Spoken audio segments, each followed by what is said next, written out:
몇 년 전까지만 해도 해외여행을 가면 동료들이 코리안 바비큐 식당을 추천하곤 했다. 최근 들어 건강식이 인기를 끌면서 한식 레스토랑을 찾는 외국 친구들이 부쩍 늘었기 때문이다. 한국 음식 덕분에 나는 몇 달간의 식습관으로 현재 나는 고도비만 초기에서 현재 약간의 과체중이 되었다. 그리고 덤으로 건강한 삶과 뚱뚱하지 않은 건강한 삶을 얻어서 너무 행복하다. 현재 한국 문화가 미국을 강타했는데 한국 음식도 같이 퍼지게 되어 현지에서는 건강식을 선호하는 분위기가 형성되고 있다고 합니다. 게다가 한국 음식은 채식 위주가 많이 있어 자연스럽게 한국 음식에 대한 관심이 늘어나면서 육류 섭취 비중이 높지 않은 한국 반찬에 대한 관심이 높아졌다고 합니다. 한국의 레스토랑 같은 경우에는 이제는 굳이 홍보하지 않아도 알아서 찾아오는 손님이 많을 정도라고 합니다. 평소 당연하게 여겨왔던 우리 한국의 문화, 정작 외국 현지인들에게는 생소한 모습일 때가 있는데요. 가령 식당에서 물 대신 차를 주는 건 그렇다 쳐도 밥 먹을 때 국에 밥을 넣어서 같이 먹는 것을 보고 깜짝 놀라하기도 한다고 합니다. 예전 한국의 문화가 외국에서 그렇게 유명하지 않았을 때는 외국인들이 보기에 한국의 국과 밥 문화가 익숙하지 않아서 국에 밥을 넣어 먹는 것을 보고 인상을 찌푸리기도 했다고 합니다. 그리고 밥 위에 반찬을 얹어 먹는 것도 그런데요. 외국인들은 반찬을 따로 먹고 씹고 삼킨 다음 그 다음 밥을 먹는 행동을 했었는데 이것은 한국의 문화를 잘 몰라서 그랬었다고 합니다. 하지만 우리는 이제는 당당하게 말할 수 있는데요. 그건 그저 하나의 문화일 뿐이라고. 그리고 지금부터는 조금 다르게 표현해야 할 것 같습니다. 이건 분명 자랑스러운 대한민국의 식문화라고 말입니다. 그리고 이것은 하나도 이상하지 않고 한국의 음식을 가장 맛있게 먹는 모습이라는 것을 말입니다. 해외여행을 하다 보면 종종 현지인들로부터 뜻밖의 질문을 받을 때가 있다고 하는데요. 가령 채식주의자가 많은지, 아침 식사 메뉴로는 주로 뭘 먹는지 등 다양한 질문 공세를 받게 된다고 합니다. 그럴 때면 항상 이렇게 대답하는데요. 한국에서는 건강하게 잘 먹는 이유는 딱히 채식주의자라서 채식만 먹지 않고 골고루 먹어요.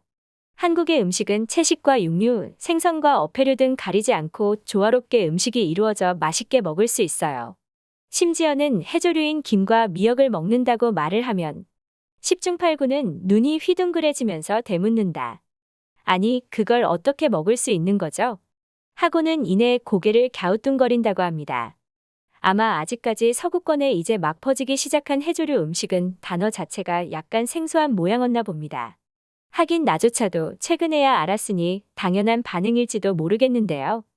아무튼 그때마다 해주는 설명은 이렇다고 합니다.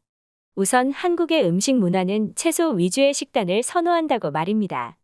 그리고 빵 대신 밥을 먹는다고 덧붙였다는데요. 마지막으로 가급적 육류 섭취를 줄이고 생선류를 즐겨 먹으며 한국만의 채식 음식이 주류가 되는 반찬과 함께 먹는다고 말했다고 합니다. 그러자 다들 깜짝 놀라며 엄지손가락을 치켜세우기 바빴다고 하는데요. 그러면서 하나같이 한국의 자연스러운 식문화를 부러워했다고 합니다. 자기네 나라에서는 상상조차 할 수 없는 일이라며 혀를 내두른 사람까지 있다고 하는데요. 심지어 일부는 한국의 식문화에 비밀이 숨겨져 있다고 생각해서 비결이 뭐냐고 묻기도 했다고 합니다. 이럴 때면 내가 한국인인 게 왠지 모를 뿌듯함마저 느껴졌다고 합니다.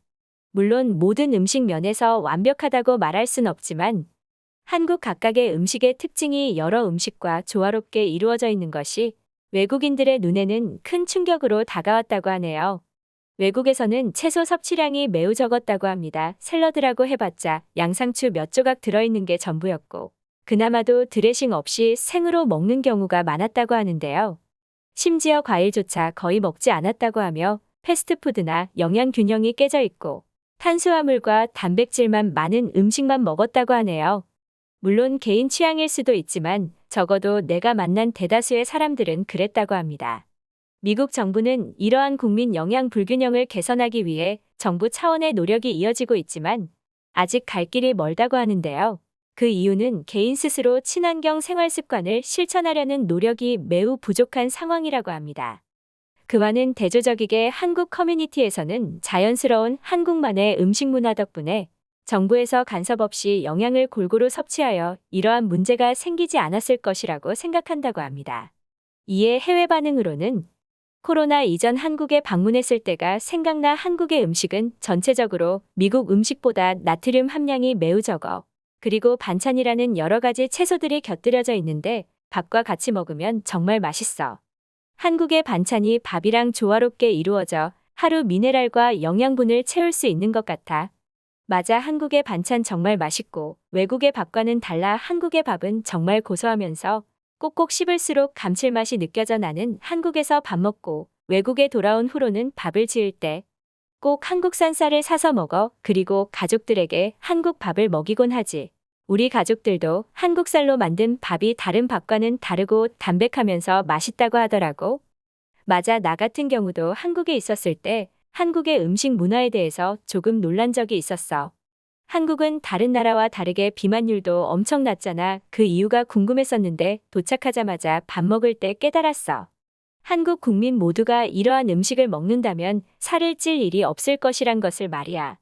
한국에 3주간 있었을 때 돌아다니면서 자연스럽게 영양 잡힌 식사를 저절로 하게 되니 8kg이 빠졌어. 그때 한국 여행을 마쳤을 때 내 몸 상태가 최상이란 것을 깨닫고 미국에서도 열심히 한국 음식을 만들어 먹고 있어. 정말 최고야. 등 많은 해외 반응이 있었는데요. 한국의 음식 문화는 영양분이 풍부하여 성장기 어린이에게나 성인 그리고 노인에게나 매우 유익한 식품이라고 합니다. 외국에서는 이러한 한국 음식에 대한 논문도 여럿 있을 정도로 한국의 식문화가 다른 문화와 다르다는 것을 말하였는데 이제는 K-팝, K-드라마 등 한국 문화가 다른 문화를 섭렵하고 있는 상황입니다. 다른 나라에서도 한국이라면 성공으로 가는 지름길이 된다고 하면서 한국의 것을 따라하기 바쁘고 한 나라에서는 자신이 한국의 원자라며 자청하지만 우리 한국의 이미지는 따라한다고 해서 한국계 자신의 것들로 되기라는 쉽지 않을 것입니다. 이러한 한국 문화의 소프트 파워가 계속되기를 희망하면서 꾸준히 사랑받는 한국의 음식 문화가 되기를 간절히 바랍니다. 호외튜브 오늘 영상은 여기서 마치도록 하겠습니다. 구독과 좋아요는 영상을 만들매 큰 힘이 됩니다. 감사합니다.